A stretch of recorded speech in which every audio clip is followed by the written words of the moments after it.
Hi friends, എല്ലാവർക്കും ബിന്ദുസ് വ്ലോഗ്സിലേക്ക് സ്വാഗതം. Hi friends, എല്ലാവരും ചോറുണ്ടോ? ഞാൻ ചോറുണ്ണാൻ പോവുകയാണ് കേട്ടോ. ചേട്ടൻ ചോറുണ്ടു. ഞാൻ പിച്ചക്കുളിയായിരുന്നു. പിച്ചക്കുളി എന്നല്ലേ പറയുക. ജോലിയൊക്കെ കഴിഞ്ഞിട്ടേ ഉള്ളൂ. കുളി ഭയങ്കര ചൂടല്ലേ, അപ്പം എൻ്റെ രണ്ട് കയ്യിൽ ചോറ്. ചേട്ടൻ ഞാൻ കുളിച്ച് വരാൻ കാത്തിക്കാതെ ചേട്ടൻ വേഗം ചോറുണ്ട് കേട്ടോ. ഞാനിന്ന് മത്തിയും ചോറും മാത്രമേ വെച്ചിട്ടുള്ളൂ. ഇത് ചേട്ടന് ഞാൻ ഉണ്ടാക്കി കൊടുത്ത ആപ്പിൾ സിഡർ വിനെഗറിൽ നാരങ്ങത്തൊണ്ട് ഇട്ടിട്ട് കുറച്ച് വെളുത്തുള്ളി ഇട്ടെടുത്താണ്. ഞാൻ കഴിക്കാറില്ല. ഇന്നലെ വെച്ച നമ്മളെ രസം,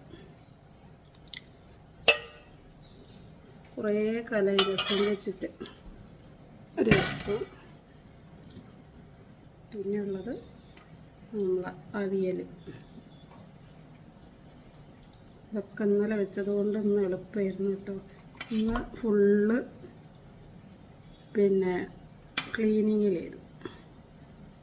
അവിയൽ, പിന്നെ ചേട്ടന് മത്തി വറുത്തതുണ്ടായിരുന്നു.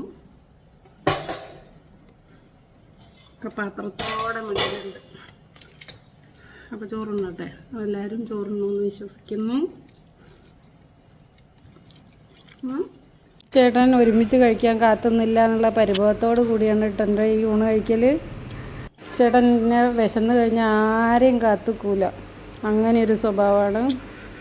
നല്ല സുഖമുണ്ട് കേട്ടോ. രസവും കൂട്ടി അവിയലും കൂട്ടി കഴിക്കാൻ. ഇനിയിപ്പോൾ 2 ദിവസം കഴിഞ്ഞാൽ ഇനി കൂട്ടുകറി വെക്കണം. അങ്ങനെ സദ്യക്കുള്ള ഓരോ വിഭവങ്ങളായിട്ട് ഓരോന്ന് ട്രൈ ചെയ്യണം. ഓലൻ പിന്നെ ഇടയ്ക്കിടയ്ക്ക് വെക്കാറുണ്ട്. ഭയങ്കര ഇഷ്ടമാണ് ഓലൻ ചേട്ടന്. അപ്പോൾ ഓലൻ ഇടയ്ക്ക് വെക്കാറുണ്ട്. പക്ഷെ ഓലൻ വേഗം കേടായി പോവുമല്ലോ.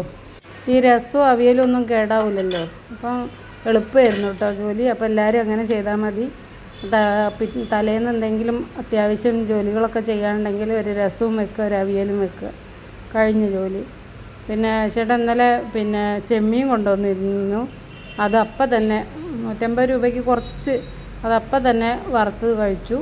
പിന്നെ മത്തി ഉണ്ടായിരുന്നു. നമ്മളെ തിങ്കൂനൊക്കെ വേണ്ടിയിട്ട് കുറേ ആയി മീൻ വാങ്ങിച്ചിട്ട്. അപ്പോൾ തിങ്കൂന് എന്ന് പറഞ്ഞ് മേടിച്ചിട്ട് ഇന്ന് ഞാനത് വറുത്തപ്പോൾ മൂപ്പരെന്നെ കഴിച്ചത് 4 എണ്ണം തിങ്കൂനും മഞ്ഞളിട്ട് വേവിച്ചു കേട്ടോ. അപ്പം ഞാൻ കഴിക്കട്ടെ. ബൈ.